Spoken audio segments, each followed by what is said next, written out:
Distance आज हम बात करेंगे multiplicative inverse of non singular matrix. ठीक है जी, देखते हैं जी नॉन सिंगुलर मैट्रिक्स का मल्टीप्लिकेटिव इनवर्स क्या होता है। मल्टीप्लिकेटिव आइडेंटिटी हम देख चुके हैं कि 1 0 0 1 होता है। ठीक है, अब मल्टीप्लिकेटिव इनवर्स पे बात करते हैं। अब देखें, अगर आप रियल नंबर्स की बात करें, ठीक है, सेट ऑफ रियल नंबर्स के अंदर, ठीक है, रियल नंबर्स, अब स्पेसिफाई मैं कर रहा हूँ जी, रियल नंबर्स के अंदर हम कहते हैं जी 6 का मल्टीप्लिकेटिव इनवर्स क्या होगा। मतलब कि हम 6 के साथ कौन सा ऐसा नंबर मल्टीप्लाई करें कि हमारे पास आंसर मल्टीप्लिकेटिव आइडेंटिटी जो कि 1 है आ जाए। ठीक है, हम कहते हैं जी 6 अगर रेसिप्रोकल किया जाए 1/6 तो हमारे पास जो आंसर है वो 1 आ जाएगा, यानी 6 1 टाइम्स एंड 6 1 टाइम हमारे पास 1 आ जाएगा। अब इसका मतलब है रियल नंबर्स के अंदर जो मल्टीप्लिकेटिव इनवर्स होता है वो होता है जी रेसिप्रोकल ऑफ दैट नंबर, यानी उस नंबर को रेसिप्रोकल। ठीक है, अब हम देखते हैं कि matrices, in case of matrix, यानी इन केस ऑफ मैट्रिसेस क्या हम किस तरह से देखेंगे कि एक मल्टीप्लिकेटिव इनवर्स क्या होगा। अगर हम इसी डेफिनेशन पे जाएं तो हम ये बात करते हैं जी कि अगर लेट्स से हमारे पास एक मैट्रिक्स है जो कि है 2 0 1 4, तो हम कहते हैं कि इसके साथ अगर हम राइट साइड पे, ठीक है, कोई ऐसा मैट्रिक्स मल्टीप्लाई कराएं, ठीक है, कि हमारे पास आंसर जो है वो आइडेंटिटी मैट्रिक्स आ जाए, यानी 1 0 0 1। ठीक है, या ये भी हो सकता है कि हमारे पास कौन सा ऐसा मैट्रिक्स है जिसको हम मैट्रिक्स ए के साथ यानी 2 0 1 4 के साथ मल्टीप्लाई कराएं कि हमारे पास आंसर जो है वो आइडेंटिटी मैट्रिक्स आ जाए।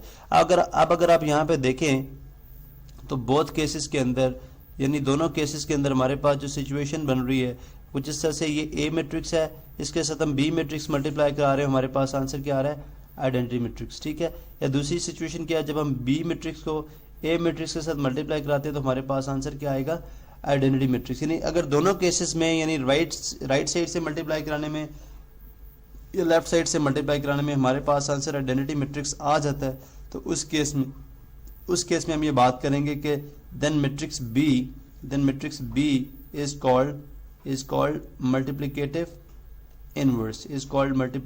इनवर्स। ठीक है, अब हम इसको प्रॉपर्ली नेक्स्ट लेक्चर में हम इस पे बात करेंगे कि हम किस तरह से फाइंड आउट करते हैं, और मल्टीप्लाई करा के भी चेक करेंगे कि क्या हमारे पास वाकई ऐसी बात है कि हमारे पास मल्टीप्लाई कराने से वो आंसर जो है वो आइडेंटिटी मैट्रिक्स ही आता है। ठीक है, अब यहाँ पे याद रहे आपको कि हमने स्पेसिफाई किया जी नॉन सिंगुलर मैट्रिक्स। ठीक है, नॉन सिंगुलर मैट्रिक्स।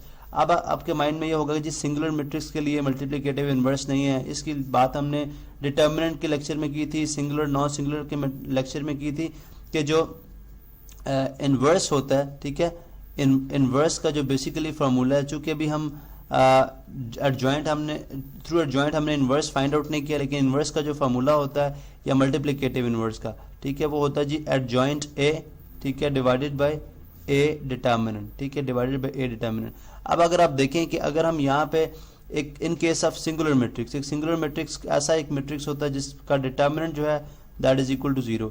अब अगर आप ये वाली वैल्यू यहाँ पे पुट करें तो आपके पास एडजॉइंट ए डिवाइडेड बाय 0 आ जाएगा, विच इज अनडिफाइंड, यानी जिसकी कोई भी वैल्यू नहीं आती रियल नंबर के अंदर से। ठीक है, तो इसलिए हम बात करते हैं जी कि जो इन सिंगुलर मैट्रिक्स हैं उनका इनवर्स पॉसिबल नहीं है। इसलिए हमने जो है वो लेक्चर की हेडिंग में ये बात स्पेसिफाई कर दी है, ये बात प्रोमिनेंट तरीके से लिख दी है जी, multiplicative inverse of non singular matrix. ठीक है जी, नेक्स्ट लेक्चर में हम देखेंगे जी inverse of matrix using adjoint हम किस तरह से फाइंड आउट करते हैं।